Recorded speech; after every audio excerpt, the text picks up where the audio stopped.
ఇక రెండో subject, next subject, చట్టసభల వేదికగా వైద్య ఆరోగ్య రంగానికి సంబంధించి నిజంగా వైఎస్ఆర్సిపి ప్రభుత్వ హయాంలో ఎప్పుడు చూడని గొప్ప మార్పులు చూసాం. ఆరోగ్యశ్రీ అనేది వైఎస్ఆర్సిపి ప్రభుత్వం రాకమునుపు కేవలం 1000 రోగాలకు మాత్రమే పరిమితమై ఉన్న ఆరోగ్యశ్రీని వైఎస్ఆర్సిపి ప్రభుత్వం వచ్చిన తర్వాత ఏకంగా 25 లక్షల దాకా ఉచితంగా వైద్యాన్ని అందించడం మొదలెట్టాం. 25 లక్షల దాకా ఉచిత వైద్యాన్ని తీసుకెళ్తూ ఆరోగ్యశ్రీ పరిధిని 3300 ప్రొసీజర్లకు తీసుకెళ్తూ ఈరోజు ఆరోగ్యశ్రీ పరిధిని ఏకంగా 25 లక్షల దాకా ఉచితంగా వైద్యం అందేలా విస్తరింపజేశాం. చంద్రబాబు నాయుడు గారి హయాంలో ఆరోగ్యశ్రీకి సంబంధించిన బిల్లులు లెస్ దెన్ 1000 crores ఉన్న పరిస్థితి నుంచి ఏకంగా ఈరోజు ఆరోగ్యశ్రీ అమౌంట్స్ ఏకంగా 3600 కోట్లు దాటిన పరిస్థితులు.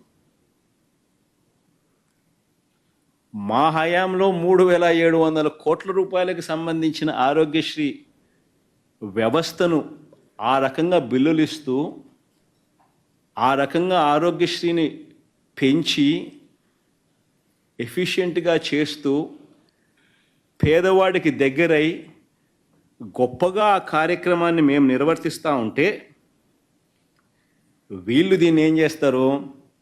ఇది నిజంగా సోషియో ఎకనామిక్ సర్వేలు వీళ్ళు రాసిన మాటలు ఒకసారి చదువుదాం, చాలా ఇంట్రెస్టింగ్గా ఉంటాయి.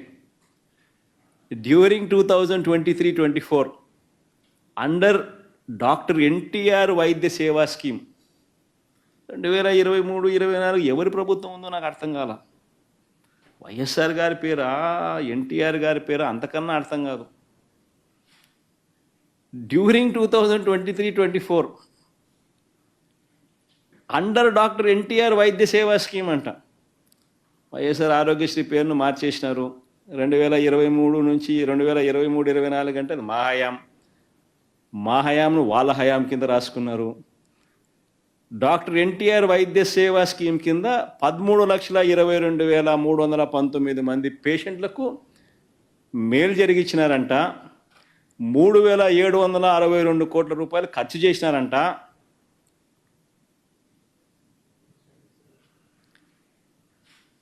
డాక్టర్ ఎన్టీఆర్ వైద్య సేవ ఫ్రమ్ 1/4/2023 31/3/2024.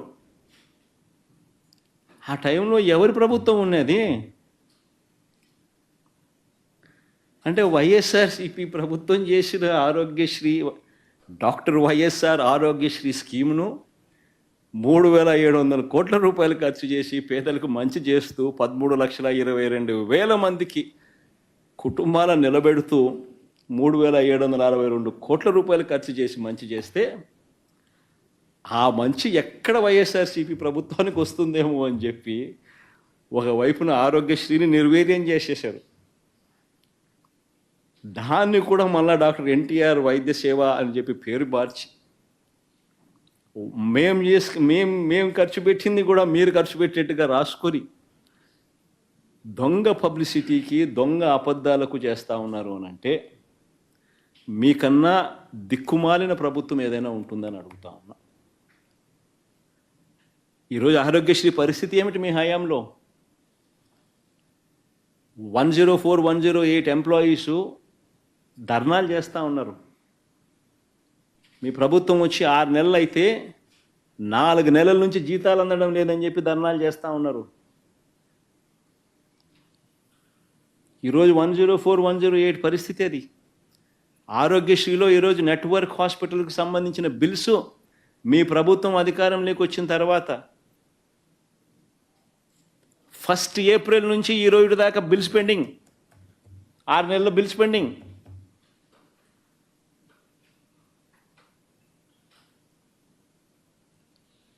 నెట్వర్క్ హాస్పిటల్స్కి ఇవ్వాల్సిన బిల్లులు ఇవ్వడంలా.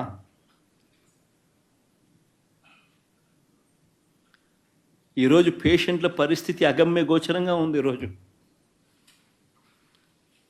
గవర్నమెంట్ రంగంలో జీరో వేకెన్సీ పాలసీస్ మేము తీసుకొని వచ్చి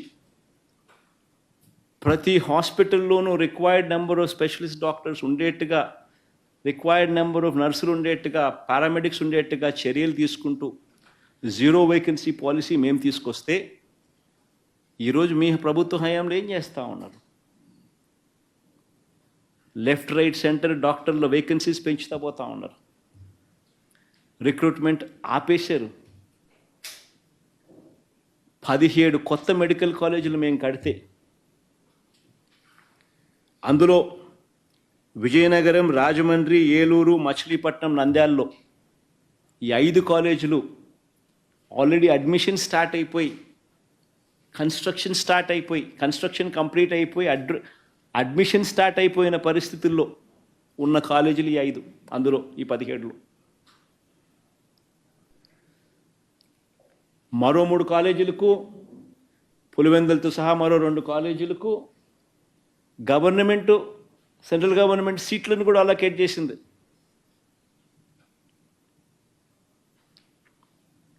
ఇలాంటి 17 మెడికల్ కాలేజీలు మీరు ఏం చేస్తూ ఉన్నారు? ఈరోజు స్కాముల కోసం అమ్మేసే కార్యక్రమం చేస్తూ ఉన్నారు.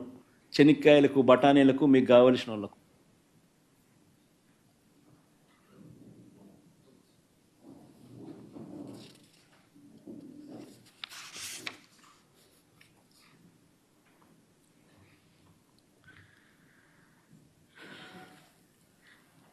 చంద్రబాబు నాయుడు ఇంకొక అడుగు ముందుకు వేద్దాం. నెక్స్ట్ టాపిక్లోకి పోతే మళ్ళా చంద్రబాబు నాయుడు గారి అసెంబ్లీ సమావేశాల్లో మనం చూస్తూ ఉన్న కామన్ డైలాగ్ ఏంది?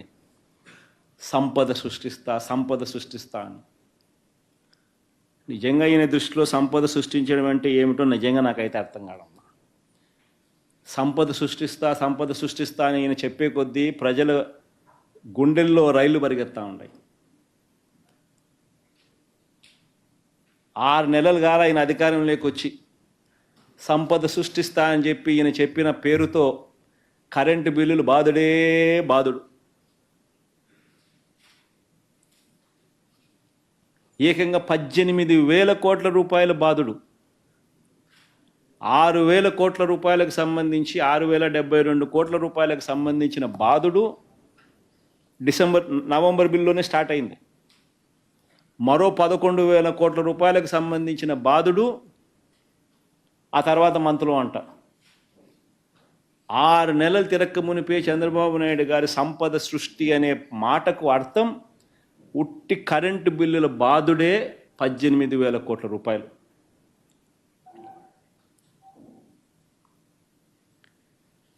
ఇదే చంద్రబాబు నాయుడు గారి సంపద సృష్టిలో భాగంగా బాదుడు కార్యక్రమంలో సంపద సృష్టిలో ఈయన ఏమంటాడు? కేంద్రంలో నిర్మలా సీతారామన్ గారితో ఫైనాన్స్ మినిస్టర్తో తను మాట్లాడాడంట. జిఎస్టీలో 1% సర్చార్జ్ చేయాలంట. ఎందుకు ఈయనకి ఇవ్వడానికంట. ఆయన బాధి ఈయనకి డబ్బు ఇవ్వాలంట అని ఈయన మాట్లాడి వచ్చినానని చెప్పి చెప్తాడు అసెంబ్లీలో. సంపద సృష్టి అంటాడు దాన్ని. ఈయన సంపద సృష్టిలో భాగంగా ఏమిటి? ఉన్న మెడికల్ కాలేజీలు స్కాములు చేసి అమ్ముతా ఉన్నాడు. రాష్ట్ర ప్రభుత్వం కడతా ఉన్న 3 పోర్టులు ఆల్రెడీ ఆ పోర్టులకు సంబంధించి దాదాపుగా 50% పనులు అయిపోయినాయి. ఒక పోర్టులో అయితే 65% పైన అయిపోయింది, ఇంకొక పోర్టులో 30% పైన అయిపోయింది, ఇంకొక పోర్టులో 25% పైన అయిపోయింది. యావరేజ్ కింద దాదాపుగా 3 పోర్టులు కలుపుకుంటే దాదాపుగా 45% పనులు అయిపోయినాయి. ఫైనాన్షియల్ టైఅప్ ఆల్రెడీ అయిపోయింది. దానికి సపరేట్ మ్యారిటైమ్ కార్పొరేషన్ కింద సపరేట్గా దాన్ని పెట్టినారు. దానికి ఫైనాన్షియల్ టైఅప్ అయిపోయింది. బ్యాంకులు సపరేట్గా దానికి లోన్లు ఇస్తూ ఉన్నారు. ఎటువంటి ప్రాబ్లమ్స్ లేవు. ఇటువంటి పోర్టులు క్రియేట్ అయితే ఇటువంటి పోర్టుల ద్వారా రాష్ట్ర ప్రభుత్వానికి అదనపు ఆదాయం వస్తుంది. ఇటువంటి పోర్టులు కానీ, ఇటువంటి మెడికల్ కాలేజీలు కానీ రాష్ట్ర ప్రభుత్వం ఈరోజు కడతా ఉన్న ఈ డబ్బులు లక్షల కోట్లు అవుతాయి రేపు పొద్దున. నాగార్జున సాగర్ కట్టడానికి అప్పట్లో 600 కోట్లు, 900 కోట్లు నా మెమరీ కరెక్ట్ అయితే. ఈరోజు ఇదే నాగార్జున సాగర్ ప్రాజెక్ట్ కట్టాలంటే ఎన్ని వేల కోట్లు కావాలా? ఈరోజు కట్టే ఈ పోర్ట్ల విలువ అంతే, ఈరోజు కట్టే ఈ మెడికల్ కాలేజీల విలువ అంతే. ఇట్లాంటివి కడితేనే రాష్ట్ర ప్రభుత్వానికి అదనపు ఆదాయాలు పెరుగుతాయి. దీన్ని సంపద సృష్టి అంటారు. ఈయనేం చేస్తా ఉన్నాడు? సంపద సృష్టి పేరు చెప్పి స్కాములు చేస్తూ వీటిని అన్నిటినీ తనకు కావాల్సిన వాళ్ళకి అమ్మాలంటాడు. ఇది సంపద సృష్టి అంటాడు. సంపద సృష్టిలో భాగంగా ఇంకోసారి ఏమంటున్నాడు? నిన్న అసెంబ్లీలో అంటాడు, రోడ్ల మీద చంద్రబాబు ఆయన కూటమి పార్టీలు రోడ్ల మీద ఏమంటాడు? కేంద్ర ప్రభుత్వం నేషనల్ హైవేస్ మీద ఏ రకంగా అయితే టోల్ వసూలు చేస్తూ ఉందో, గ్రామీణ రహదారుల మీద రాష్ట్ర ప్రభుత్వం కూడా టోల్ వసూలు చేయాలి. ప్రయాణికులు ప్రయాణించే రోడ్ల మీద మీరు ప్రయాణం చేసినందుకు యూసర్ ఛార్జీలు మేము కలెక్ట్ చేస్తాము. దీన్నే సంపద సృష్టి అంటాడు. దీన్నే సంపద సృష్టి అంటున్నాడు. ఆశ్చర్యం నిజంగా నాకైతే. ఈయన పన్నులు వేసి బాధుడు చేసేదాన్ని సంపద సృష్టి అనడమే నాకు ఆశ్చర్యంగా ఉంది. ఇదే చంద్రబాబు నాయుడు గారి హయాంలో 2014 నుంచి 19 ఆయన 5 సంవత్సరాల కాలంలో, 2019 నుంచి 2024 వైఎస్ఆర్సీపీ 5 సంవత్సరాల పాలనలో ఇదే రోడ్ల మీద మాత్రమే నేను చెప్తా ఉన్నా. ఎందుకనంటే విపరీతమైన దుష్ప్రచారం చేశారు. ఎవరి ప్రభుత్వంలో ఎంత ఖర్చు చేశారన్నది ఒక్కసారి డేటా చూద్దాం. రోడ్ల మరమ్మతుల కొరకు 2014 నుంచి 19 మధ్య 5 సంవత్సరాల చంద్రబాబు నాయుడు పరిపాలనలో ఆయన 2,953 కోట్లు ఖర్చు చేస్తే, రోడ్ల మరమ్మతుల కోసం వైఎస్ఆర్సీపీ 5 సంవత్సరాల పాలనలో 4,648 కోట్లు ఖర్చు చేసింది. రాష్ట్ర జిల్లా ప్రధాన రహదారుల నిర్మాణం కోసం చంద్రబాబు నాయుడు గారు 5 సంవత్సరాల కాలంలో అప్పట్లో 4,325 కోట్లు ఖర్చు చేస్తే, వైఎస్ఆర్సీపీ ప్రభుత్వ హయాంలో 2019 నుంచి 24 మధ్య రాష్ట్ర జిల్లా ప్రధాన రహదారుల నిర్మాణం కోసం 7,340 కోట్ల రూపాయలు ఖర్చు చేసింది. పంచాయతీరాజ్ రోడ్ల నిర్మాణం కోసం చంద్రబాబు నాయుడు గారి హయాంలో 3,160 కోట్ల రూపాయలు ఖర్చు చేస్తే, వైఎస్ఆర్సీపీ ప్రభుత్వ హయాంలో పంచాయతీరాజ్ రోడ్ల నిర్మాణం కోసం 5,543 కోట్ల రూపాయలు ఖర్చు చేసింది.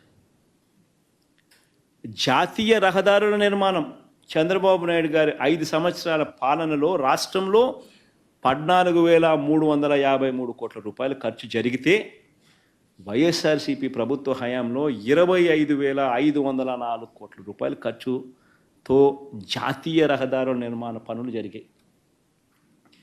మొత్తం 5 సంవత్సరాలలో రోడ్ల మీద మాత్రమే చెప్తా ఉన్నా, చంద్రబాబు నాయుడు గారి 5 సంవత్సరాల పాలనలో 24,792 కోట్ల రూపాయలు ఖర్చు చేస్తే, వైఎస్ఆర్సీపీ 5 సంవత్సరాల పాలనలో 43,036 కోట్ల రూపాయలు ఖర్చు చేశాం. ఈరోజు చంద్రబాబు నాయుడు గారు మాట్లాడుతూ ఉన్న మాటలు ఏమిటి? ఆయన గతంలో మా హయాంలో ఖర్చు చేసిన 43,036 కోట్లే కిండల్ చేశాడు. ఏడైనా గుంతలున్నాయన్నాడు, రకరకాల విష ప్రచారాలు చేసినాడు. ఆయన దత్తపుత్రుడు ఇష్టం వచ్చినట్టుగా మాట్లాడారు. ఇంత ఖర్చు చేసినా కూడా ఇంత ఖర్చు చేసినా కూడా రోడ్లకు సంబంధించి దుష్ప్రచారమే మేము ఎదుర్కొన్న పరిస్థితుల్లో ఇదే పెద్ద మనిషి చంద్రబాబు నాయుడు గారు ఏం చేస్తూ ఉన్నాడు? ఈరోజు ప్రజల మీద రోడ్డు ట్యాక్స్ వేస్తాడట. ఆ రోడ్డు ట్యాక్స్తో వచ్చిన డబ్బుతో రోడ్లు వేయిస్తాడట. ఇది సంపద సృష్టట. నిజంగా ఆయన బాధుడు అనే కార్యక్రమానికి ఆయన బాదుతూ ఉంటే, నిస్సిగ్గుగా దాన్ని ఆయన జస్టిఫై చేసుకుంటా ఉంటే, రోడ్లన్నీ తాను రిపేర్ చేయిస్తాను అని చాలా గొప్ప మాటలు అప్పట్లో ఎన్నికలప్పుడు తాను మాట్లాడుతూ ఏమేమో మాట్లాడాడు. ఈరోజు చూస్తే రోడ్ల మీద ఆయన ట్యాక్స్ చేసి బాదుతాడంట. మనము రోడ్ల మీద ప్రయాణం చేయడానికి ట్యాక్సులు కట్టాలట, రోడ్ ట్యాక్స్ కట్టాలట. మనం రోడ్ ట్యాక్స్ కడితే ఆయన రోడ్లు బాగు చేయిస్తాడట, లేకపోతే రోడ్ల పరిస్థితి అంతే అట. అంతే, ఆ మాట కూడా అంటున్నాడు. లేకపోతే రోడ్ల పరిస్థితి అంతే అట అని కూడా అంటున్నాడు. అసలు ఈ మనిషి ప్రతి విషయంలోనూ అబద్ధాలు చెప్పి ముఖ్యమంత్రి అయ్యాడు. రోడ్లు అయితేనేమి, సూపర్ 6లు సూపర్ 7లు అయితేనేమి, కరెంట్ అయితేనేమి, ఆ విషయంలో ఆయన అబద్ధాలు చెప్పుకోకుండా ముఖ్యమంత్రి అయ్యాడు.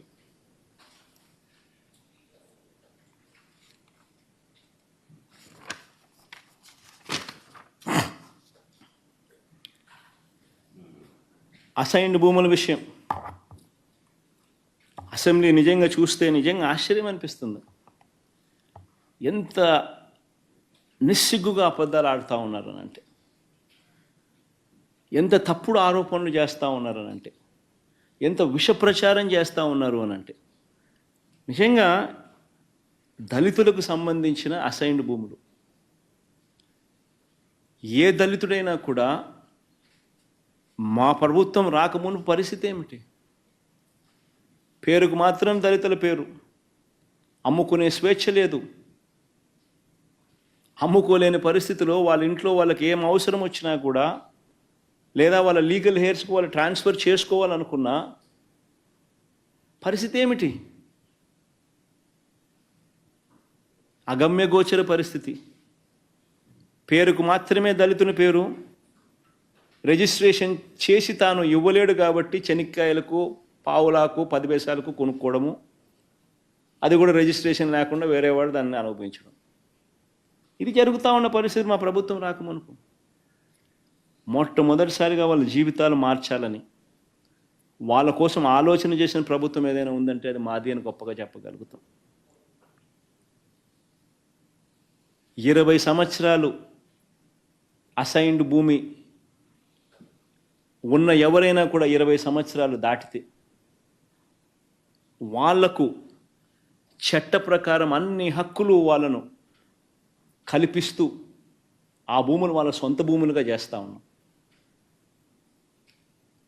ఆ సొంత భూములు వాళ్ళు అయిన తర్వాత వాళ్ళు దాన్ని అమ్ముకుంటారా, వాళ్ళ పిల్లలకి ఇచ్చుకుంటారా, ఇంకొకటి చేస్తారా, వాళ్ళ ఇష్టం. ఈ లోపల ఎవరైనా కూడా భూములు ఎవరైనా కూడా కొనుగోలు చేసి నింటే అవన్నీ కూడా మళ్ళా వాళ్ళకే ఒరిజినల్ రైట్, ఒరిజినల్ అసైనీస్కు మళ్ళీ వెళ్ళిపోతాయి.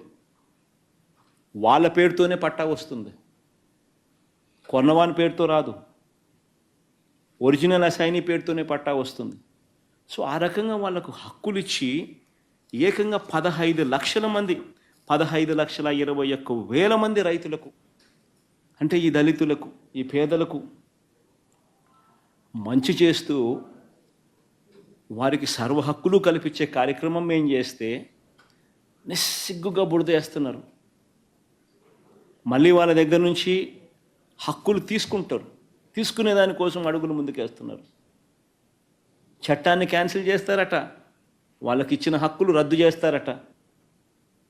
అంటే వీళ్ళు మాత్రం పెత్తందారులు 10 పైసలకు 20 పైసలకు రైతుల దగ్గర నుంచి మాత్రం కొనుగోలు చేయాలి.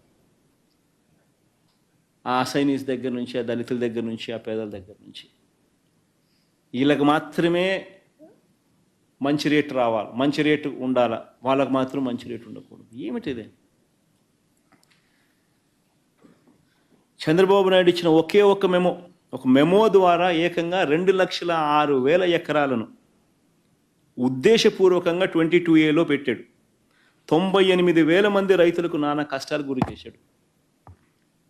అసలు ఉద్దేశపూర్వకంగా 2,06,000 ఎకరాలు, 98,000 మందిని రైతులను ఇబ్బంది పాలు చేస్తూ 22A అంటే నిషేధిత జాబితాలో పెట్టేసిండు. మేము దాన్ని విడుదల చేసినాం. నీ భూమి మీద, రైతుల భూమి మీద చంద్రబాబు నాయుడు చేసిన దాష్టికాన్ని విడుదల చేసినాం. రైతులను వాళ్ళకు మంచి చేస్తూ వాళ్ళ భూములకు మీద వాళ్ళకు సర్వ హక్కులు కల్పించాం 22A జాబితా నుంచి తీసేసిన తర్వాత. ఆ తప్పంటాడు. ల్యాండ్ పర్చేస్ స్కీమ్ కింద అప్పట్లో ఎస్సీ కార్పొరేషన్ ద్వారా పంపిణీ చేసిన 22,000 ఎకరాల భూములు ఎస్సీ కార్పొరేషన్కు ప్లెడ్జ్లో ఉంటే ఆ రుణాలను పూర్తిగా రద్దు చేసి ఆ 22,000 మందికి 22,000 ఈ ఎకరాలను వాళ్ళకి ఇచ్చేసినాం. ఎస్సీ కార్పొరేషన్ ద్వారా పర్చేస్ చేయబడ్డ ప్లెడ్జ్లో ఉన్న ఈ ల్యాండ్స్ను అది ఇంకొక విప్లవం. పేదలకు మంచి చేస్తూ రద్దు చేస్తానంటాడు ఈ పెద్ద మనిషి. మరో 2,06,000 ఎకరాల చుక్కల భూములు, మరో 2,06,000 చుక్కల భూములు, ఏకంగా 1,07,000 మంది రైతులకు ఆ చుక్కల భూములు పెట్టారు. ఆ చుక్కలు ఉన్నాయి కాబట్టి వాళ్ళకి హక్కులు లేవు. ఆ హక్కులు లేవు కాబట్టి వాళ్ళు క్రయ విక్రయాలు చేసుకోలేరు, వాళ్ళ పిల్లలకి ఇచ్చుకోలేరు. ఆటోమేటిక్లీ నిషేధిత జాబితాలోకి వెళ్ళిపోతూ ఉన్నాయి. మంచి చేస్తూ ఏకంగా 2,06,000 ఎకరాల్లో ఉన్న 1,07,000 మందికి కుటుంబాలకు మంచి చేస్తూ ఆ చుక్కల భూములను పరిష్కారం చేశాం, సొల్యూషన్ ఇచ్చినాం. మరో 33,000 ఎకరాలకు సంబంధించి షరతులు గల భూములపై మా నాని మచిలీపట్నం ఏరియాలో ఆవనగడ్డ ప్రాంతంలో మేమంతా పోయింటిమి. పెద్ద ప్రోగ్రాం, 22,000 మంది రైతులకు అక్కడ 33,000 ఎకరాలకు సంబంధించి షరతులు గల భూములతో ఆంక్షలు పెట్టి వాళ్ళు అమ్ముకునే స్వేచ్ఛ లేదు, అమ్ముకునే పిల్లలకి ఇచ్చే స్వేచ్ఛ లేదు. దుర్మార్గమైన పరిస్థితుల మధ్య బతుకుతా ఉన్న వాళ్లకు, అన్యాయమైన పరిస్థితుల మధ్య బతుకుతా ఉన్న వాళ్లకు మంచి చేస్తూ వారికి సర్వ హక్కులు కల్పించాం. తప్పంటాడు. వీళ్ళందరినీ కూడా చంద్రబాబు నాయుడు గారు మళ్ళీ ఏం చేస్తూ ఉన్నాడు, వీళ్ళందరినీ మళ్ళా ఇబ్బందులు లేక నెట్టేసి వీళ్ళకి సంబంధించిన బెనామీలు, వీళ్ళకి సంబంధించిన వాళ్ళు మాత్రం 10 పైసలకు 20 పైసలకు కొనుక్కోవాలని ప్రయత్నం చేస్తూ ఉన్నారు. ఇంతకన్నా దుర్మార్గుడు ప్రపంచ చరిత్రలో ఎవడు ఉండడు. ఇళ్ల నిర్మాణం గురించి అసెంబ్లీలో విన్నాం. ఇంకా దుర్మార్గమైన మాటలు. ఏకంగా చంద్రబాబు నాయుడు గారి హయాంలో పేదలకు ఇళ్లకు సంబంధించి ఒక్క నిరుపేదకైనా కూడా కనీసం 1 సెంటు స్థలమైనా ఆయన ఇచ్చాడా? ఒక్క నిరుపేద కుటుంబానికైనా చంద్రబాబు నాయుడు గారి హయాంలో 1 సెంటు స్థలమైనా ఎప్పుడైనా ఇచ్చాడు? అలాంటిది మేము 30,60,000 కుటుంబాలకు అక్క చెల్లెమ్మల పేరు మీదనే మంచి చేస్తూ వాళ్ళ పేరుతో రిజిస్ట్రేషన్ చేశాం. ఇందులో 21 లక్షల ఇళ్ళ నిర్మాణం కూడా చేపట్టాం. 9,02,000 ఇళ్లను పూర్తి చేశాం. మిగిలిన 11 లక్షల ఇళ్ళు పునాదులు దాటి వివిధ దశల్లో నిర్మాణాల్లో ఉన్నాయి. ఏకంగా 17,000 జగనన్న కాలనీస్లో ఈరోజు అవి ఇల్లు కాదు, ఒక ఊళ్ళే నిర్మాణంలో ఉన్నాయి. ఎక్కడ మంచి పేరు వస్తుంది ఆ ఇల్లులు పూర్తవుతే, ఎక్కడ జగన్కు మంచి పేరు వస్తుంది అనే ఉద్దేశంతో ఏకంగా హౌసింగ్ ప్రోగ్రామ్నే ఈరోజు జరగడంలా.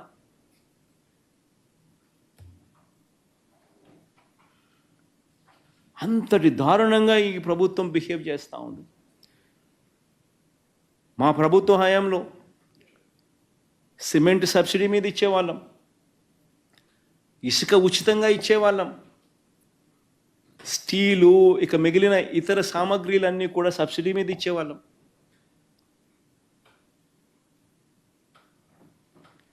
ఇవి కాక మరో 35,000 పావలా వడ్డీకి ఇచ్చేవాళ్ళం. రుణం కూడా 1,80,000 రూపాయలు డబ్బులు కూడా స్టేట్ గవర్నమెంట్ తరపు నుంచి వాళ్ళకు సపోర్ట్ చేస్తూ సబ్సిడీ కింద ఇస్తూ అంత బృహత్తర కార్యక్రమాన్ని ఈరోజు పూర్తిగా నిరుపేదలందరూ కూడా ఈరోజు చంద్రబాబు నాయుడు తిట్టుకుంటూ ఉన్నారు.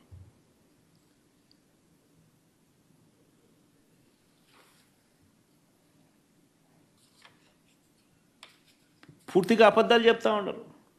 కన్స్ట్రక్షన్ పూర్తిగా ఆగిపోయిన పరిస్థితి కనిపిస్తున్నాయి చాలా చోట్ల. వెళ్ళి ఒకసారి గమనించండి. సిమెంట్ సబ్సిడీ సిమెంట్ ఇవ్వడంలా, కన్స్ట్రక్షన్ ఆగిపోయిన పరిస్థితులు కనిపిస్తూ ఉండే, ఎవడు పట్టించుకోవడంలా. ఎందుకు అసెంబ్లీ నడుపుతూ ఉన్నారో, ఎందుకు ప్రభుత్వం నడుపుతూ ఉన్నారో వీళ్ళకి తెలియదు. ప్రజలకు అవసరమైన పనులన్నీ కూడా ఈరోజు పూర్తిగా పక్కకి వెళ్ళిపోయాయి. ఈరోజు రాష్ట్రంలో ఈరోజు ఎక్కడ చూసినా కూడా కనిపిస్తూ ఉన్నది ఏమిటి అని అంటే మాత్రం మాఫియా ముఠాలు కనిపిస్తూ ఉన్నాయి. రాష్ట్రంలో ఇవాళ కనిపిస్తూ ఉన్నది ఏమిటి అని అంటే మద్యం లిక్కర్లో స్కాము, ఇసుకలో రెండో స్కాము, ప్రతి నియోజకవర్గంలోనూ ప్యాకాట క్లబ్బులు, ఇది ఇంకో స్కాము. ఇవి కాక మీ ఇష్టం ఏ నియోజకవర్గమైనా తీసుకోండి, ఆ నియోజకవర్గంలో ఏ పరిశ్రమ ఉన్నా, ఏ కన్స్ట్రక్షన్ కార్యక్రమం జరుగుతూ ఉన్నా, ఆ నియోజకవర్గంలో ఏ మైనింగ్ యాక్టివిటీ జరుగుతూ ఉన్నా, ఎమ్మెల్యేల కప్పం కట్టకపోతే యాక్టివిటీ ముందుకు పోయేదే లేదు. మీ ఇష్టం ఏ నియోజకవర్గమైనా తీసుకోండి. ఈరోజు రాష్ట్రంలో ఉన్న పరిస్థితులు ఇది. ఈరోజు పేపర్లో చూసిన అదాని వాళ్ళు ప్లాంట్ కడతా ఉంటే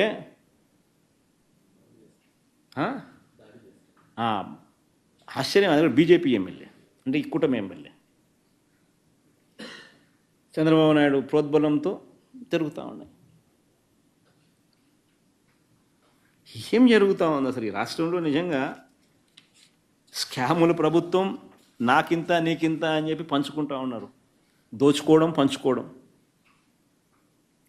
చంద్రబాబు నాయుడు ఏమన్నాడు ఎన్నికలకు ముందు? అధికారం లేక వస్తే చంద్రబాబు నాయుడు నాణ్యమైన లిక్కర్ ఇస్తానన్నాడు, అన్నాడా లేదా? లిక్కర్ రేటు తగ్గిస్తానన్నాడు, అన్నాడా లేదా? ఆశ్చర్యం ఏమిటనంటే ఇంతకు ముందు అయ్యే డిస్టిలరీలు, ఆయన హయాంలోనూ అయ్యే డిస్టిలరీలు, మా హయాంలోనూ అయ్యే డిస్టిలరీలు, ఇప్పుడు నేటి అయ్యే డిస్టిలరీలు.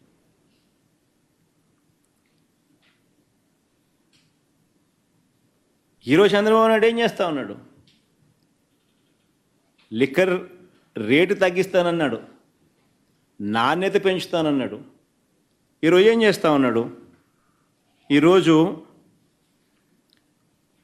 చీప్ లిక్కర్, అంటే అన్నిటికన్నా లోవెస్ట్ రేంజ్లో ఉన్న లిక్కర్ 80% అక్కడే కన్జంప్షన్, లిక్కర్ సేల్స్లో కూడా దాదాపు 85% అక్కడి నుంచే వస్తుంది లిక్కర్ రెవెన్యూస్లో కూడా. ఉన్న క్వాలిటీని ఇంకా ఫర్దర్గా తగ్గించినాడు.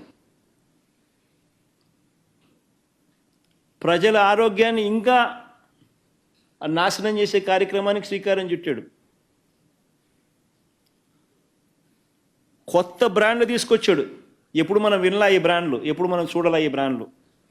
సూమో క్లాసిక్ విస్కీ, ఒకసారి బ్రాండ్ కూడా పేర్లు చూపించమో ఒకసారి. అసెంబ్లీలో ఆయనంత ఆలే సమాధానం అని చెప్పినాడు.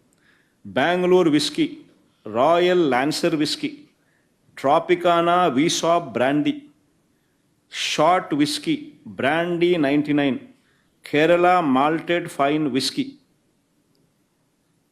ఈయన తీసుకొచ్చినాడు. ఆశ్చర్యం ఏమిటనంటే ఇవన్నీ 99 రూపాయలే అని చెప్పి చెప్తాడు. కొత్తగా తీసుకొచ్చినాడు అంటే ఉన్న క్వాలిటీని ఫర్దర్గా తగ్గించి ఈ బ్రాండ్ తీసుకొచ్చి ఈ విస్కీ సప్లై చేస్తూ ఉన్నాడు ఈ 99 రూపాయలకు. ఆశ్చర్యం ఏమిటనంటే ఇదే కేరళ మాల్టెడ్ విస్కీ నెట్లో కొడితే ఎవరికైనా కనిపిస్తుంది, 85 రూపాయలకు దొరుకుతుంది. ఈడ మాత్రం 99.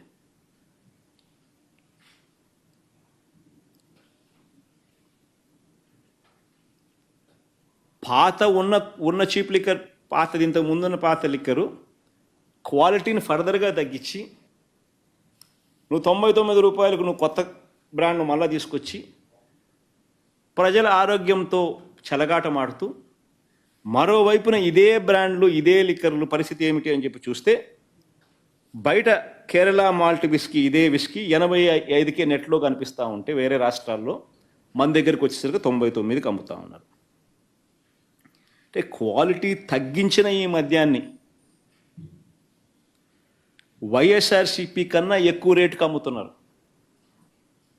మిగతా బ్రాండ్లు, మిగతా కథ, మిగతా చీప్ లిక్కర్ ఏదైతే ఉందో అవి ఇంతకుముందు 120 రూపాయలు ఉండేటి, సేమ్ అదే 120 రూపాయలు కొనసాగుతుంది ఎంఆర్పి. కానీ ఎక్కడా కూడా ఎంఆర్పికి అమ్మడంలా, ఎంఆర్పి ప్లస్ మాఫియా కమిషన్. ప్రతి చోట కూడా బెల్ట్ షాపులు ప్రమోట్ చేస్తూ ఉన్నారు. ఒక్కో బెల్ట్ షాపుకు ఒక్కో గ్రామంలో ఎవడికి ఇవ్వాలి అని చెప్పి అక్కడ లోకల్ కాంపిటీషన్. ఆ లోకల్ కాంపిటీషన్లో తెలుగుదేశం కార్యకర్తల్లోనే లోకల్ కాంపిటీషన్. ఆ కాంపిటీషన్లో కూడా ఎవడు 2 లక్షలు ఇస్తే వానికి ఇస్తున్నారు. అది వేలంపాట జరుగుతూ ఉంది. ఈరోజు మాఫియా రాజ్యం జరుగుతూ ఉంది. ఎంఆర్పి రేటుకి అమ్ముకునే దానికోసము లిక్కర్ షాపుల కోసం అంత కాంపిటీషన్ ఎందుకు? ఎమ్మెల్యేలు ఎందుకు మనుషుల్ని కిడ్నాప్ చేయాలా? ఎమ్మెల్యేలు ఎందుకు ఎవరిని పాడనీయకుండా చేయాలా? వేరే వాళ్ళు ఎవడు వచ్చినా కూడా వాళ్ళు ఎందుకు షాపులు నడుపుకోలేని పరిస్థితిలోకి వాళ్ళని ఎందుకు నెట్టేయాలా? ఎందుకనంటే ఎవడు ఎంఆర్పికి అమ్మకూడదు కాబట్టి, ఎంఆర్పి ప్లస్ మాఫియా కమిషన్ రావాలి కాబట్టి. సో గవర్నమెంట్ రంగంలో గవర్నమెంట్ నడుపుతూ ఉన్న షాపులన్నీ తీసేసినారు. తీసేసి ప్రైవేట్ మాఫియాని తీసుకొచ్చినారు. వాళ్ళ మాఫియా ప్రకారం ఎంఆర్పి రేట్ కన్నా ఎక్కువ రేటుకి అమ్ముతా ఉన్నారు. అన్ని రకాలుగా ఈరోజు స్కాములు జరుగుతూ ఉన్నాయి రాష్ట్రంలో. ఇంకొకటి, ఈ మధ్యకాలంలోనే అసెంబ్లీలో సాక్షిగా ఇంకా అబద్ధాలు కొనసాగిస్తూ మాట్లాడుతున్నారు. రాష్ట్రంలో మహిళలంతా మాయమైపోతున్నారని ఎన్నికలకు ముందు ఏ మాదిరిగా దుష్ప్రచారం చేశారు. వాలంటీర్లే కారణమని, హ్యూమన్ ట్రాఫికింగ్ చేస్తూ ఉన్నారని, రాష్ట్రంలో ఎక్కడికి వెళ్ళినా కూడా దీని మీద దత్తపుత్రుడు, ఇప్పుడు డెప్యూటీ చీఫ్ మినిస్టర్ రకరకాలుగా మాట్లాడేవాడు. వాళ్ళు చేసిన ఆర్గనైజ్డ్ క్రైమ్లో ఇది కూడా, ఈ దుష్ప్రచారం కూడా ఒక భాగం. ఈరోజు సాక్షాత్తు వీళ్ళే అసెంబ్లీలో ప్రశ్నకు సమాధానం ఇస్తూ 2019 నుంచి 24 మధ్య 5 సంవత్సరాలలో కూడా కేవలం 46 మంది మాత్రమే హ్యూమన్ ట్రాఫికింగ్కు గురైనారని, కేవలం 34 కేసులు మాత్రమే రిజిస్టర్ అయినాయని చెప్పి వాళ్ళంతకు వాళ్ళే చెప్పినారనంటే, గతంలో మరి 30,000 మంది హ్యూమన్ ట్రాఫికింగ్కు గురైనారని వీళ్ళు చెప్పిన దుష్ప్రచారానికి ఇది ఫుల్ స్టాప్ కాదా? వాలంటీర్ల మీద వీళ్ళు చేసిన దుష్ప్రచారానికి ఇది ఫుల్ స్టాప్ కాదా?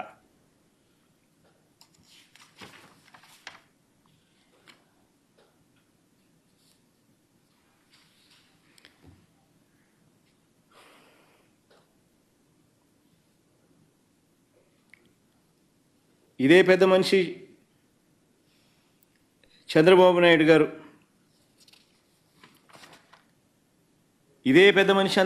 గారు, సూపర్ 6 పేరుతో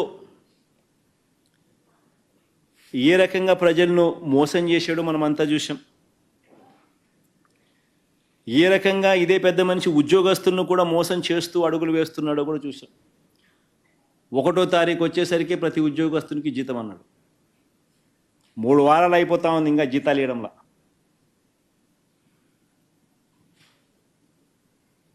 ఆరు నెలలు కాల, ఇది పరిస్థితి.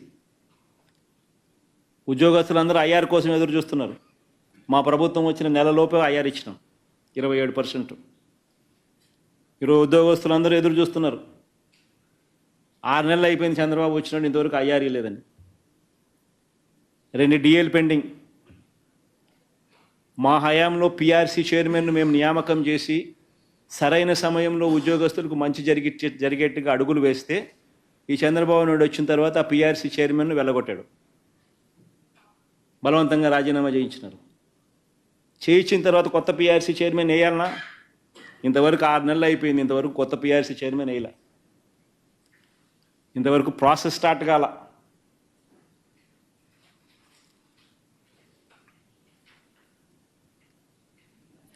ఒకవైపున ఈ పరిస్థితి, రెండో వైపున ఉద్యోగాలన్నీ కూడా పీకుతా ఉన్నాడు. 2,60,000 వాలంటీర్లు అప్పుడే పీకేసినాడు. 15,000 మంది ఏపీ బ్రేవరేజెస్ కార్పొరేషన్లో అవుట్సోర్సింగ్లో పనిచేస్తా ఉన్న వాళ్ళని పీకేసినాడు. 104, 108 రెడీగా ఉన్నారు, వాళ్ళు స్ట్రైకులు ధర్నాలు చేస్తాను, జీతాలు ఇవ్వడం లేదు మాకని చెప్పి వాళ్ళని పీకడానికి రెడీ అవుతున్నాడు.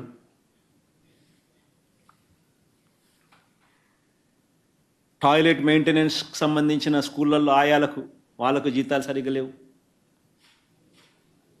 ఆర్పీలకు జీతాలు సరిగ్గా లేవు. నెలల తరబడి వెయిటింగ్.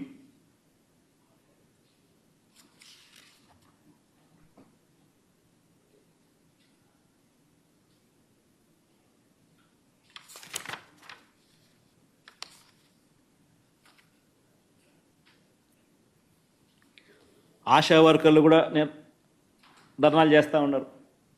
ఏం చెప్పాడు వాళ్ళకు కూడా? రిటైర్మెంట్ బెనిఫిట్ ఇస్తానన్నాడు, పదవి విరమణ వయసు పెంచుతానన్నాడు, బీమా సౌకర్యం కల్పిస్తానన్నాడు, జీతాలు పెంచుతామన్నాడు, మట్టి ఖర్చుల కింద 20,000 ఇస్తామన్నాడు, మేనిఫెస్టోలో కూడా పెట్టాడు. ఇప్పటి వరకు వారి గురించి కూడా పట్టించుకున్న పరిస్థితి లేదు. సూపర్ 6లు లేవు, సూపర్ 7లు లేవు.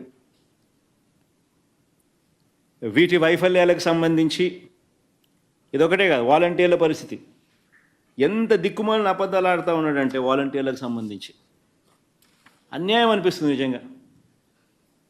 అసలు వాలంటీర్లను అసెంబ్లీలో ఒక ప్రశ్నకు సమాధానం చెబుతూ అసెంబ్లీలో చెప్తాడు, ఆగస్టు 2023 అంటే మా హయాంలోనే ఆగస్టులోనే 2023లోనే వాలంటీర్ వ్యవస్థను మేము తీసేసినామని చెప్పి.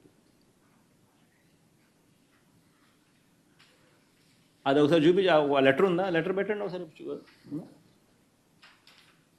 అది అసెంబ్లీలో ఈ లెటర్.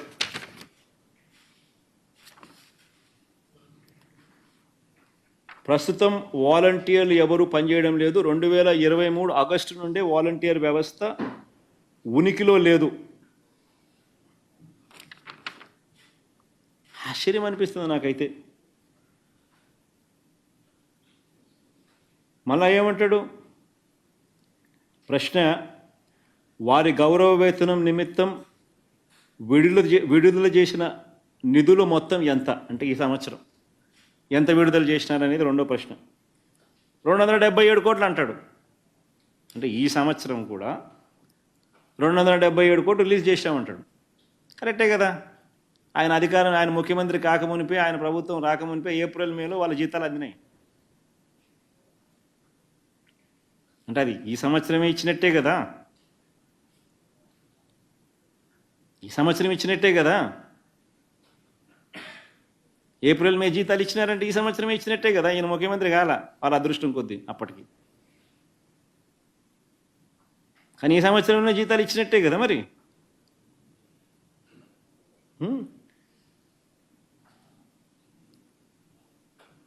వారి గౌరవ వేతనం పెంచడానికి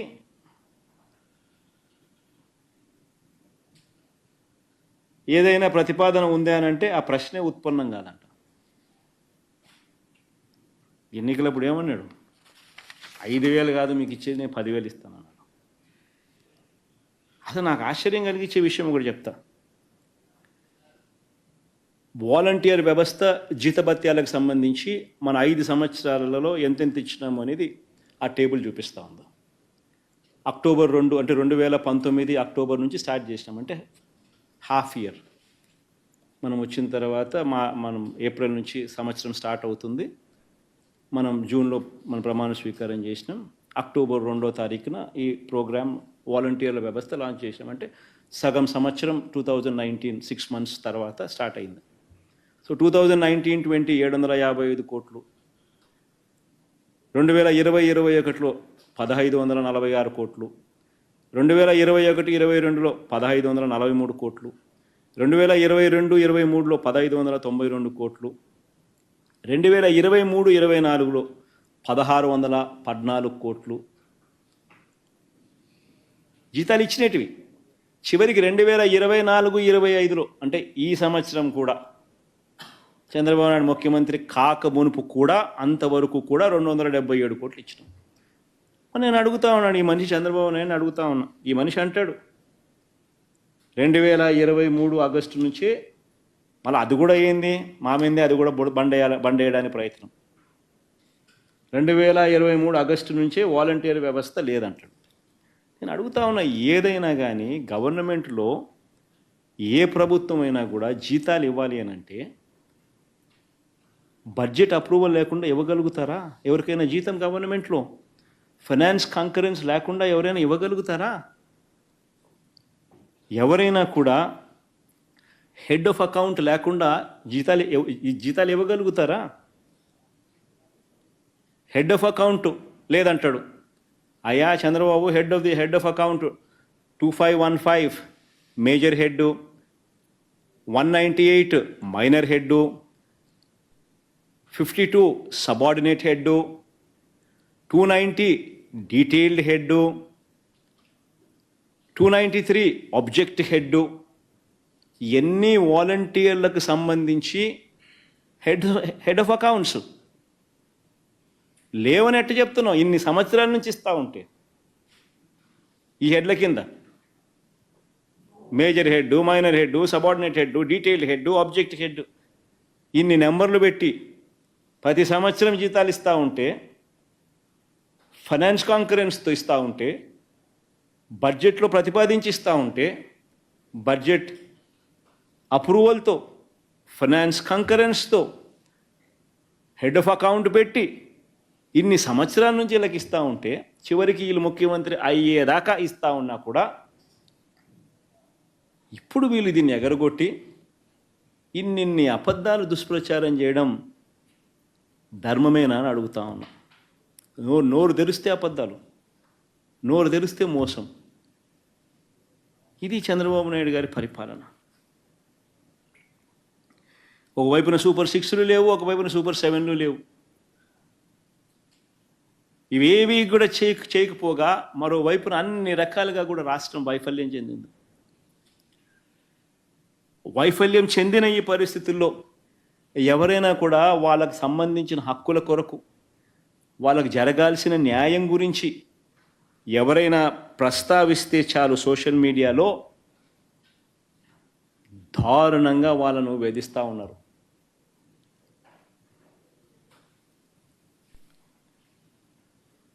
పోలీసులను వాడుకుంటా ఉన్నారు, అన్యాయంగా వాడుకుంటా ఉన్నారు. ఎమ్మెల్యేల చేత వాళ్ళ ప్రతి నియోజకవర్గంలో ఒక ప్రైవేట్ మాఫియా ముఠాను తయారు చేసి కొట్టిస్తున్నారు కూడా. పోలీసులు ఎలాగో కేసులు పెట్టరు, అది కూడా చేయండి అని.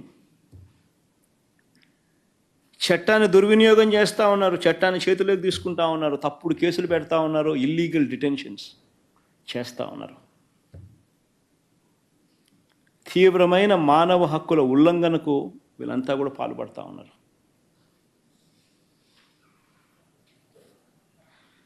రిటైర్ అయిపోయిన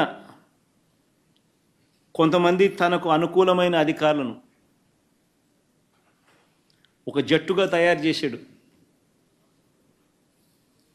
ఏబి వెంకటేశ్వరరావు అని ఒకడు, ఆర్పి ఠాకూర్ అని ఇంకొకడు, యోగానంద్ అని ఇంకొకడు, రిటైర్డ్ ఆఫీసర్లు ఒక జట్టుగా తయారు చేశాడు.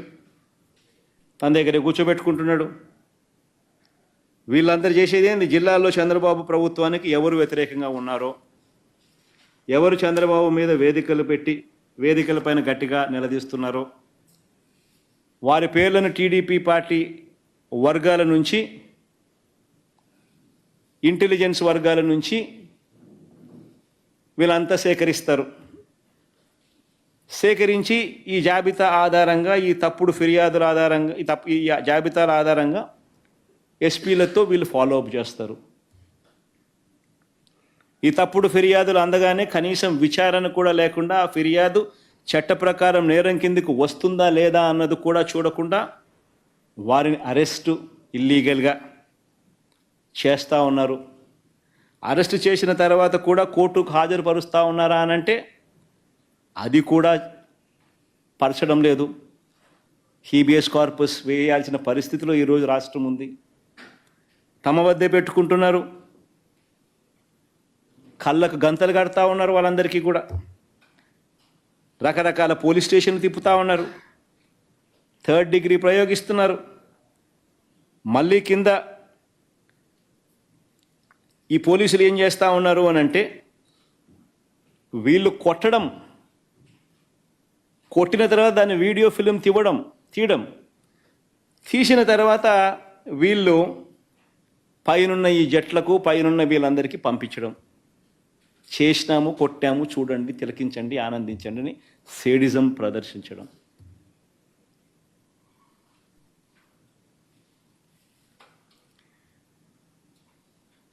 ఈ రకంగా థర్డ్ డిగ్రీ దెబ్బలు కూడా చూపిస్తూ ఉన్నారు మెజిస్ట్రేట్ల దగ్గర.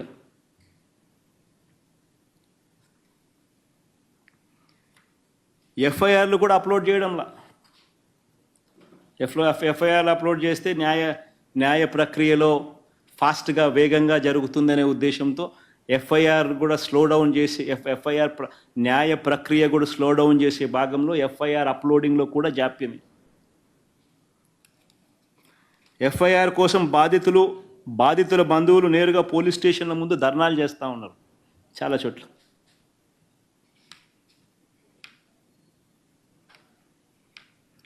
ఎంతో కష్టపడి న్యాయవాదులు వీళ్ళని ఎవరైనా బయటకు తీసుకొని వస్తే ఇంకొక కేసు పెట్టి మళ్ళీ అరెస్ట్ చేసే కార్యక్రమం కూడా జరుగుతూ ఉంది ఈరోజు రాష్ట్రంలో.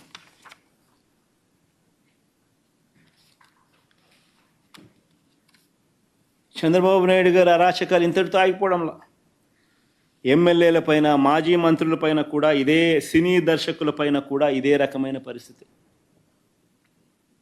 మనమంతా చూసాం. మొన్న చెప్తా ఉన్నా రామచంద్రారెడ్డి అని, పెద్దిరెడ్డి రామచంద్రారెడ్డి, ఆయన తోటలో దగ్గరుండి ఎస్పీ ప్రోద్బలంతో దగ్గరుండి సిఐ అక్కడికి పోయి ఆయన తోటలో నాటు తుపాకులు పెట్టే కార్యక్రమం చేసి తోటలో పనిచేస్తూ ఉన్న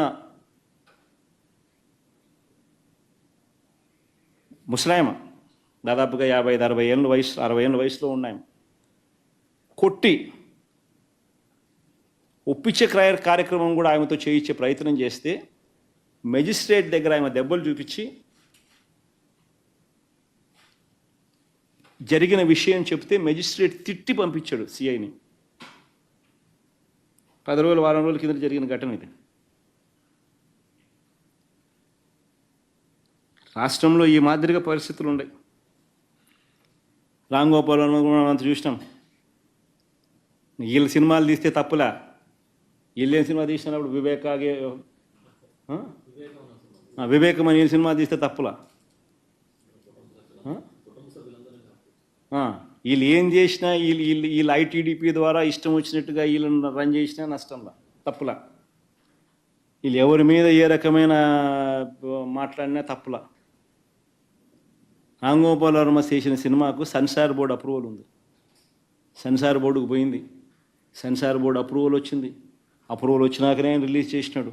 సో మళ్ళీ ఆయన సెన్సార్ బోర్డు అప్రూవల్ వచ్చిన తర్వాత నువ్వు రిలీజ్ చేసిన సినిమాకులో ఆయన సినిమా తీయడం తప్పు అన్నట్టుగా ఆయన మీద కేసులు పెడితే, ఆయన పిలిపించే కార్యక్రమం చేస్తూ ఉంటే, ఆయనను అరెస్ట్ చేయాలని ప్రయత్నం చేస్తూ ఉంటే ఇల్లీగల్ డిటెన్షన్ కాదా ఇది? సెన్సార్ బోర్డులు ఎందుకు ఉన్నాయి? సెన్సార్ బోర్డు అప్రూవల్ వచ్చిన తర్వాత నువ్వు చేస్తూ ఉండేది ఏంది? మళ్ళీ ఫిలిం ప్రమోషన్ అంటావు.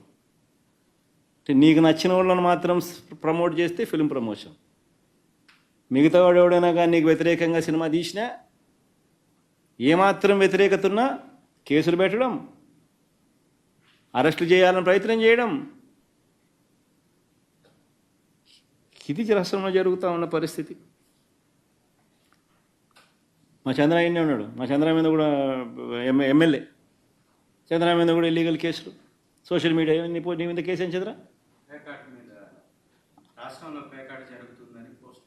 రాష్ట్రంలో ప్యాకాట్ జరుగుతూ ఉందని చెప్పి ఆయన నియోజకవర్గం ఉదాహరణగా చూపిస్తూ, ఆయన నియోజకవర్గంలో ఉన్న ప్యాకాట క్లబ్బులు ఇక్కడ జరుగుతూ ఉన్నాయని చెప్పి ఆయన పోస్టు పెట్టినందుకు ఆయన మీద కేసు.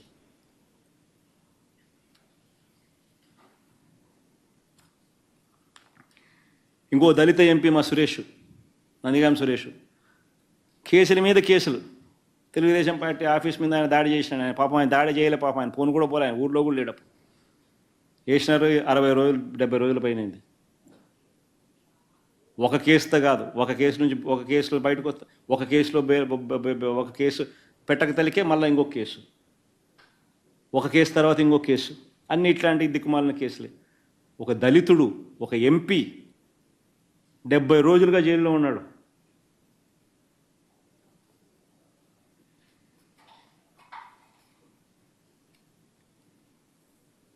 ఇంకొక దళిత ఎమ్మెల్యే చంద్ర, ఇంకొక దళిత ఎమ్మెల్యే తనకు నియోజకవర్గంలో ప్యాకాట జరుగుతూ ఉంది, పలానా చోట జరుగుతూ ఉందని చెప్పినందుకు కేసు ఇంకొక దళిత ఎమ్మెల్యే. 8 కేసులు ప్రశ్నించినందుకు 8 కేసులు. మాజీ మంత్రుల మీద కేసులు, కొడాలి నాని, అంబటి రాంబాబు, రోజా.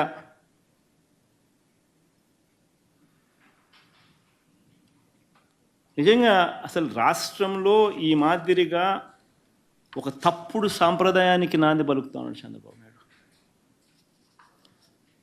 ఒకవైపున కేసులు, ఒకవైపున ఎవడైనా మాట్లాడితే అన్యాయంగా వాళ్ళ మీద దూషించడం, మరోవైపున దుష్ప్రచారాలు. వీళ్ళే దగ్గరుండి చంద్రబాబు నాయుడు స్వయాన టాపిక్ డైవర్షన్ చేయడంలో ఎంత స్పెషలిస్టు, తప్పుడు ప్రచారాలు చేయడంలో ఎంత స్పెషలిస్టు, అబద్ధాలు చెప్పడంలో ఎంత స్పెషలిస్టు, మోసాలు చేయడంలో ఎంత స్పెషలిస్టు చంద్రబాబు నాయుడు గురించి మనం అందరికీ తెలుసు. క్యారెక్టర్ అసాసినేట్, ప్రత్యర్థిని అటువైపున ఉన్న వ్యక్తి క్యారెక్టర్ అసాసినేట్ చేయడంలో ఏ రకమైన ప్రసిద్ధి చెందినాడో చంద్రబాబు నాయుడు గురించి మనం అందరం చూసినాం.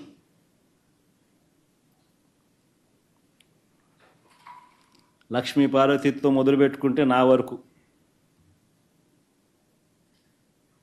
క్యారెక్టర్ అసాసినేట్ చేయడం కానీ, డైవర్షన్ పాలిటిక్స్లో తిరుపతి లడ్డు దగ్గర నుంచి మొదలు పెడితే ఎన్నికలకు ముందు ల్యాండ్ రిఫార్మ్స్ యాక్ట్ మీద, ల్యాండ్ టైటిలింగ్ యాక్ట్ మీద,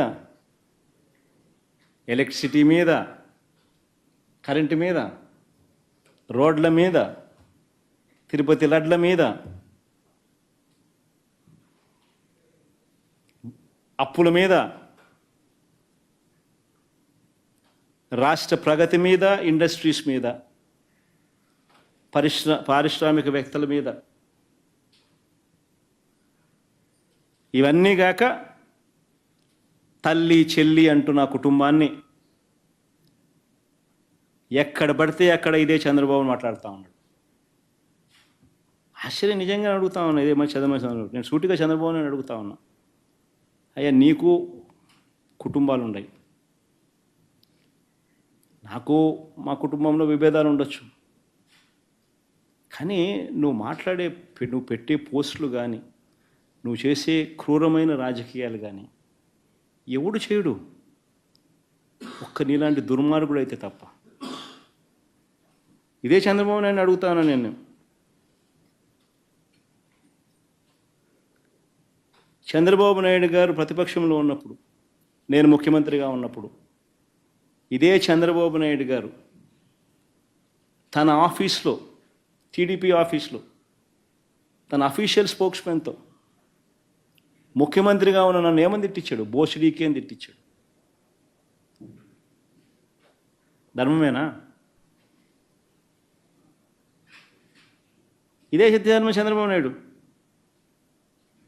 నా చెల్లెల మీద షర్మిల మీద, ఇదే Chandrababu Naidu Hyderabad Jubilee Hills road number 36లో ఈయన బావమరిది బాలకృష్ణ, లోకేష్ మామ, ఈయన సొంత టవర్ ఎన్బీకే బిల్డింగ్స్ నుంచి వెబ్సైట్లలో తప్పుడు రాతలు రాయించి ప్రచారం గతంలో చేయలేదా? పోలీసులు హైదరాబాదులో పోలీసులు దర్యాప్తులో ఇది తేలలేదా? ఇంతెందుకు ఇదే షర్మిలమ్మని అప్పుడే చంద్రబాబు నాయుడు గారి నైజం గురించి, చంద్రబాబు నాయుడు గారు చేస్తూ ఉన్న ఇటువంటి తప్పుడు ప్రచారం గురించి ఏమనిందో ఒకసారి అది కూడా విందాం. ఒకసారి అది కూడా పెట్టుమా, ఒకసారి చూద్దాం. ఒకసారి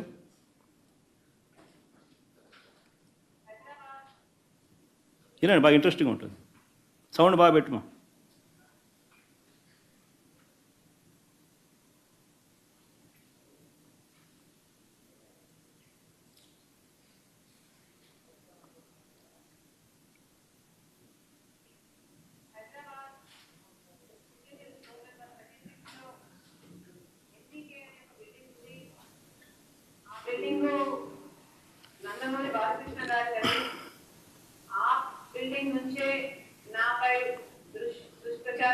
దుష్ప్రచారం జరిగిందని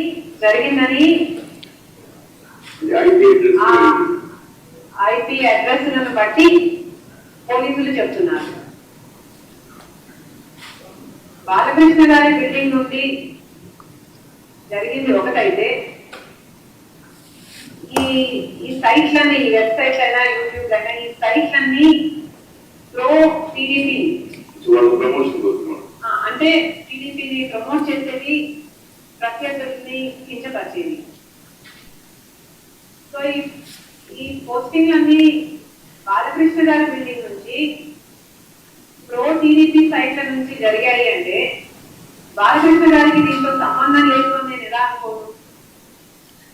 సంబంధం ఉండడం కాదు, స్వయంగా బాలకృష్ణ గారే నాపై ఈ నీచమైన పుకార్లు పుట్టించారని, వాటిని ప్రచారం చేశారు అని కూడా నేను విశ్వసిస్తున్నాను. మరి బాలకృష్ణ గారు ఇంత దిగజారుతనానికి ఎందుకు పాల్పడ్డారో ఆయనే సమాధానం చెప్పాలి. తెలుగుదేశం చంద్రబాబు నైజం ఏ మాదిరిగా తాను చేస్తాడనేది ఇదే చంద్రబాబు నాయుడు మా ప్రభుత్వం ఉన్నప్పుడు వర్ర రవీంద్రారెడ్డి అనే పేరుతో ఒక ఫేక్ అకౌంట్ క్రియేట్ చేసి ఆయన ఐటీడీపీ సభ్యుడు ఉదయ్ భూషణ్ అనేవాడు ఒక ఫేక్ ఐడి క్రియేట్ చేసి దాన్ని ద్వారా మా అమ్మను మా చెల్లెల్ని తిట్టించినాడు. దాంతో ఫేక్ ఐడి వర రవీంద్రారెడ్డి పేరుతో క్రియేట్ చేసి మా అమ్మను మా చెల్లెల్ని తిట్టించినాడు. ఒకవైపున అది తిట్టిస్తూ ఆ వర్ర రవీంద్రారెడ్డి అనే ఆయన పెట్టిన కేసు ఆధారంగా ఫిబ్రవరిలోనే ఆ ఉదయ్ భూషణ్ అనేవాడిని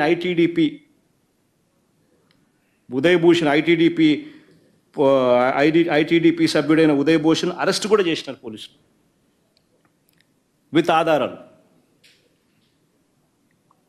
మరి ఎంత దారుణమైన నికృష్టుడు అంటే ఈ చంద్రబాబు నాయుడు అనే వ్యక్తి తన స్వార్థం కోసం ఎవరి మీదైనా సరే క్యారెక్టర్ అసాసినేషన్ చేస్తాడు. ఈయనే మన సింపథైజర్ ఎవరైనా ఉంటే వాళ్ళ పేరుతో ఫేక్ ఐడి క్రియేట్ చేస్తారు, వాళ్ళతో వాళ్ళని తిట్టిస్తాడు, మనం తిట్టించినామని బయట ప్రచారం చేస్తాడు. అంటే ఇటువంటి మనిషి ప్రపంచ చరిత్రలో చాలా అరుదుగా పుడతాడు. ఒక రాక్షసులు అప్పుడప్పుడు పుడతా అంటారు. ఈ మనిషి నిజంగా అట్లా అంటాడు. మన కర్మ ఏంటంటే ఆంధ్రప్రదేశ్లో పుట్టడం. నేను ఇదే చంద్రబాబు నాయుడు అడుగుతా ఉన్నా, అయ్యా చంద్రబాబు, సూటిగా నేను చంద్రబాబుని ఒకటే ప్రశ్న అడుగుతున్నా. అయ్యా చంద్రబాబు, నీ తల్లిదండ్రులు ఎవరో ఈ రాష్ట్ర ప్రజలకు ఎప్పుడైనా చూపించావా? చంద్రబాబుని అడుగుతాను ఇదే సూటి ప్రశ్న. మానవతా విలువల గురించి మాట్లాడే నైతిక హక్కులు ఈ మనిషికి లేవు. ఇదే చంద్రబాబుని అడుగుతున్నాను, నీ తల్లిదండ్రులు ఎవరో, చంద్రబాబు నాయుడు గారి తల్లిదండ్రులు ఎవరో ఈ రాష్ట్ర ప్రజలకు ఎప్పుడైనా చూపించావా? వారితో ఎప్పుడైనా కలిసి ఉన్నావా? రాజకీయంగా నువ్వు ఎదిగిన తర్వాత నువ్వు కనీసం మీ ఇంటికి తీసుకువచ్చి 2 పూటల భోజనం పెట్టి వారిని సంతోషంగా పంపించావా? కనీసం వాళ్ళిద్దరూ కాలం చేస్తే కనీసం తలకొరివైనా పెట్టేవా వాళ్ళకు?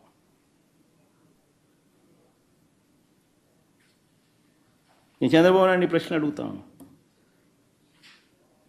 ఇలాంటి మానవతా విలువలు ఏమాత్రం లేని వ్యక్తి ఈ చంద్రబాబు. రాజకీయాల కోసం ఏమైనా చేస్తాడు, ఏ గడ్డైనా తింటాడు, ఏ అబద్ధమైన ఆడతాడు, ఏ మోసమైన చేస్తాడు. ఇలాంటి వ్యక్తితో యుద్ధం చేస్తూ ఉన్నాం. సో రాష్ట్ర ప్రజలందరికీ కూడా నేను కోరేది ఒకటే, ఈ యుద్ధంలో రాష్ట్ర ప్రజలందరూ కూడా అప్రమత్తంగా ఉండాలని చెప్పి కోరుతా ఉన్నా. Thank you.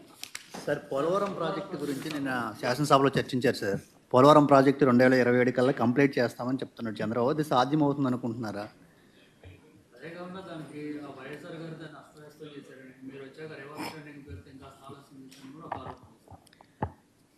అసలు పోలవరంలో ఈరోజు ఈ పరిస్థితి ఉంది అని అంటే దానికి కారణం ఎవరు? నేను చెప్పిన రిపోర్ట్లు కాదు. మొన్న ఈ మధ్యకాలంలోనే కేంద్రం ఇచ్చిన రిపోర్ట్లు, అఫీషియల్గా కేంద్ర ప్రభుత్వం అఫీషియల్గా స్టాంపు కొట్టి ఇచ్చిన రిపోర్టు.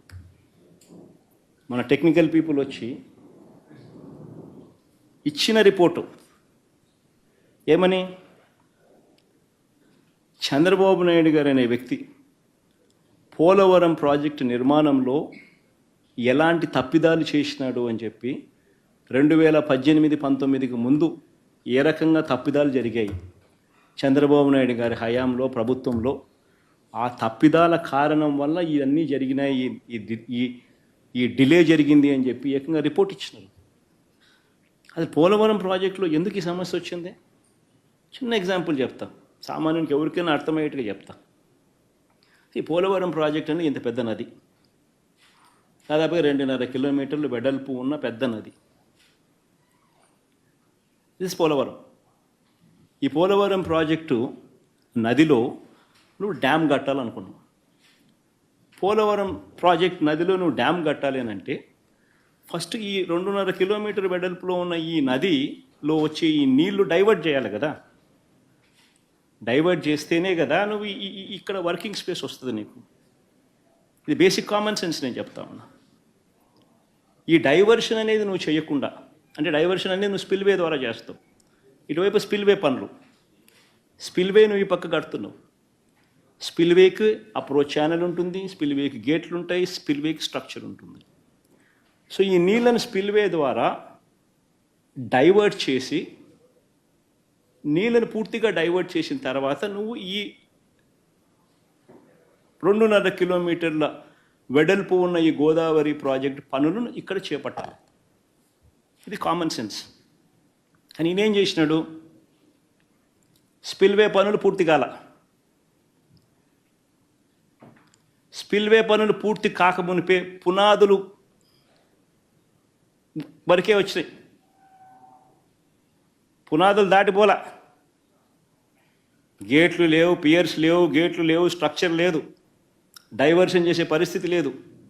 ఇది స్టార్ట్, ఇది కంప్లీట్ కాక తెలికే నువ్వు ఈ 2.5 కిలోమీటర్లో నువ్వేం చేసినావు, ఇక్కడ పనులు మొదలుపెట్టినావు.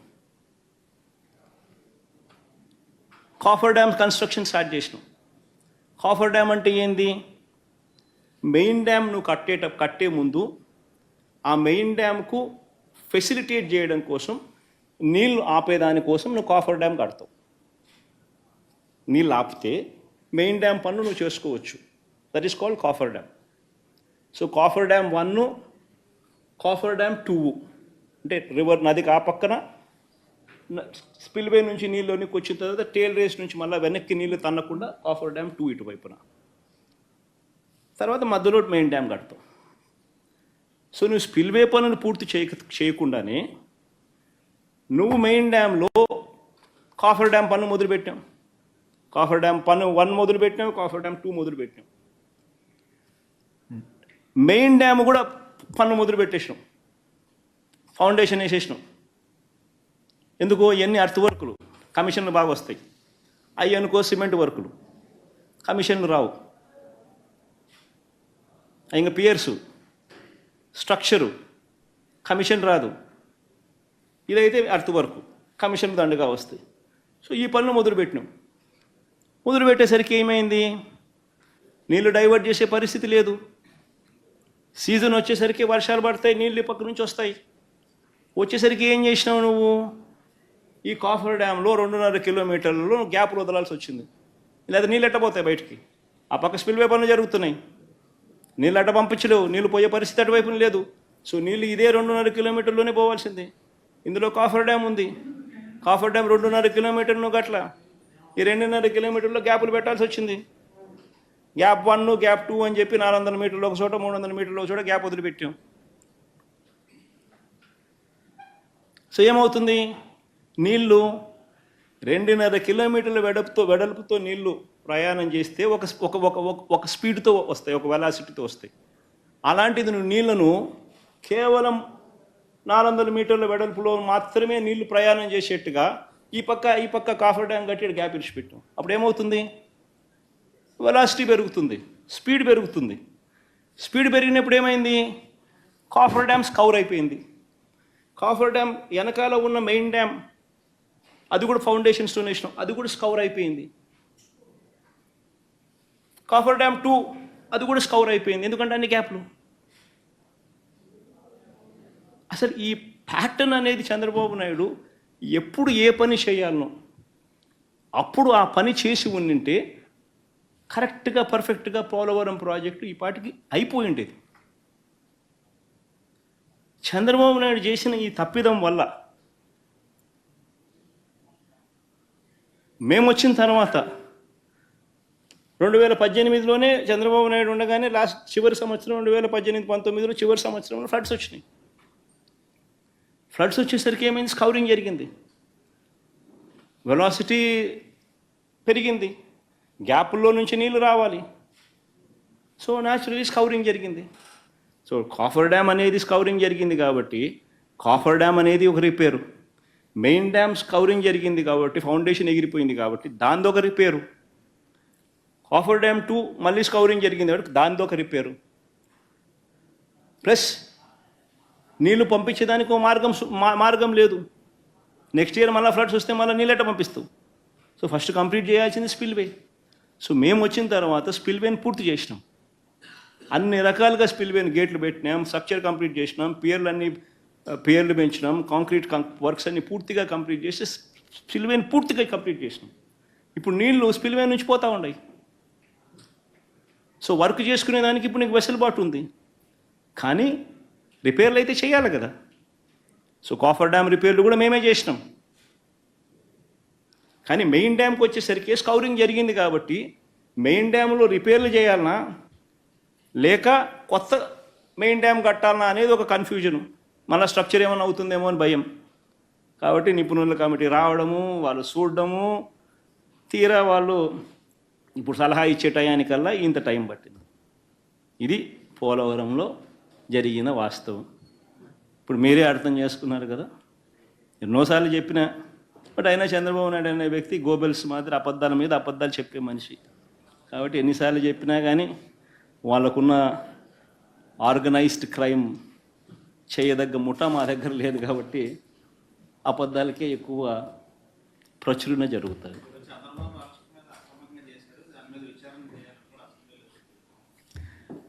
చంద్రబాబు నాయుడు అరెస్ట్ అనేది అక్రమణ అనేది వాస్తవమే అయితే ఈడీ ఎందుకు అరెస్ట్ చేసింది? చంద్రబాబు నాయుడుతో పాటు సహ నిందితులను ఈడీ వాళ్ళ ప్రాపర్టీస్ని ఎందుకు అటాచ్ చేసింది?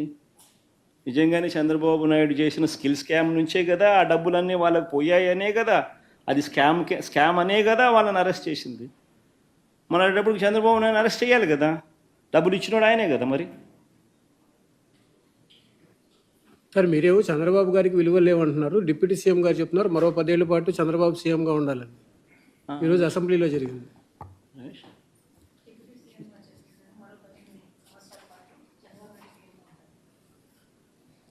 ఎవరు సీఎంగా ఉంటారు అనేది వాళ్ళు చేసే మంచి పనుల మీద ఆధారపడి ఉంటుంది. ప్రజలు వాళ్ళను ఆశీర్వదించేదాన్ని బట్టి ఉంటుంది. అంతకన్నా ఏముంటుంది?